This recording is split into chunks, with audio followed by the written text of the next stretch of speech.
निवडणुकीच्या दृष्टीने आजची बैठक होती। या बैठकीमध्ये नेते मंडळींना कामं दिलेली आहेत। सर्व समाजाने हे समजायला हवेत। मतांच्या दृष्टीने हे काही बोलतील। लहान मुलांच्या क्लिप पाहिल्या असे विष कोणीही कालवू नये। जुलैमध्ये माझा महाराष्ट्र दौरा आहे। जातीपातीचं राजकारण करत आहेत तर त्यांना राज्यातल्या प्रश्नाकडे लक्ष द्यायला वेळ नाही। लावा ना मग बांबू। सर, आज बैठक झाली, काय बैठकीमध्ये ठरलं, काय पक्षांतर्गत बैठक होती? सर, आगामी निवडणुकीच्या पार्श्वभूमीवर काही अहवाल मागवण्याचा प्रयत्न असेल का? कारण निवडणुका काही दिवसातच यायला आहेत, तयारी कशा पद्धतीने यायला आहेत? कुठचं मराठी साहेब येणार आहेत?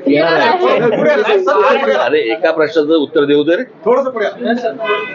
साहेब। निवडणुका थोड्याच दिवसात आहेत, निवडणुकांच्या दृष्टिकोनातूनच आत्ताची आमची पक्षांतर्गत बैठक होती। त्यांना काही कार्यक्रम उपक्रम दिलेले आहेत, त्याप्रमाणे मी आल्यानंतर मला ते भेटतील आणि बोलतील। साहेब, ज्या पद्धतीनं राज्यात जातीय समीकरणाने तेढ वाढतोय त्याकडे कसं बघताय? कारण का राज्यकर्त्यांकडनं एका समाजाला आश्वासन दिलं तर दुसरा समाज नाराज होतो। मला असं वाटतं आता ह्या सर्व समाजांना ही गोष्ट समजणं गरजेचं आहे। मी इतकी वर्ष या माझ्या भाषणांमधनं मुलाखतीमधनं मी सांगत आलो, या जातीपातीचं काही होणार नाहीये। हे सगळे पुढारी हे जातीपातीमध्ये द्वेष पसरवून फक्त मतं हातात घेतील आणि बोळसटपणे हे मतं देतील देखील। पण हे त्यांच्या पुढच्या येणाऱ्या पिढ्या, म्हणजे मी काल तर ते एक कोणीतरी मला क्लिप पाठवली, त्याच्यामध्ये लहान लहान मुलं जातीवरनं बोलतात एकमेकाशी। आणि हे कधी बोललो होतो मी की हे सगळं शाळा कॉलेज पर्यंत जाणार हे प्रकरण, कळलं का? हे विष असं महाराष्ट्रामध्ये कधी नव्हतं। मला असं वाटतं हे जे जातीपातीचं विष घालवणारी जी लोक आहेत, महाराष्ट्राने यांना दूर ठेवलं पाहिजे। किती आवडलेलं काही असलं, जे आवडता पक्ष असेल ना तर अजून आवडती व्यक्ती, पण असलं जर विष घालवणार असेल तर पुढच्या पिढ्यांनी कसं जगायचं? काय होणार महाराष्ट्राचं? आणि मी नेहमी सांगत आलो की जे उत्तर प्रदेश बिहारमध्ये ज्या प्रकारे सगळ्या गोष्टी सुरू आहेत तसं महाराष्ट्रात उद्या सुरू होईल। खून खराबही होतील याच्यावरनं। आपल्यावर पर्सनल अटॅक केले जात आहेत। आदित्य ठाकरे यांनी तुपारीबाज पक्ष सांगितलेलं, बिनशॉट मला उद्धव ठाकरेने कहा। तुम्ही या सगळ्या पार्श्वभूमीवरती जातीपातीचाच विचारत होतो, पण दुसरा प्रश्न असा आहे की आपण जी बैठक घेतो विधानसभेसाठी आपण काय तयारी करत आहात?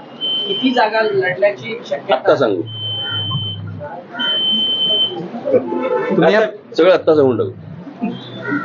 तुम्ही या पार्श्वभूमीवरती दौरा वगैरे करणार आहात का राज्याचा? कारण का ज्या पद्धतीने जुलैमध्ये माझा महाराष्ट्र दौरा सुरू होईल, जुलै मिडमध्ये, आणि त्याला भेटू सगळ्यांना। साहेब, आगामी विधानसभेसाठी महाराष्ट्राच्या दृष्टिकोनातून महाराष्ट्राच्या विकासाचे अनेक मुद्दे जे आहेत, जे आताही हायलाईट केले जात नाही, या मुद्द्यांना धरून आगामी निवडणुकीमध्ये उतरण्याचं प्लॅन असेल का?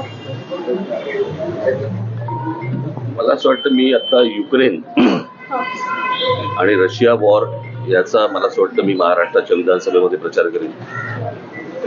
महाराष्ट्रातलेच प्रश्न येणार, पण अनेक पुढारी जे आहेत त्यांचा सोडून द्या। मी माझं विकासाच्या मुद्द्यावर सध्या कोण बोलत नाहीये। याचं कारण त्यांना विकासापेक्षा जातीपातीमध्ये तेढ निर्माण करणं आणि त्यातनं हाताला मतं लागतायत हे त्यांना जेव्हा कळलंय, म्हणून हे त्याच प्रकारे पुढे जाणार। मला असं वाटतं समाजाने ही गोष्ट ओळखणं गरजेचं आहे। नीट परीक्षेचा मुद्दा पण निवडणूक विधानसभा लढणार आत्ता सांगू,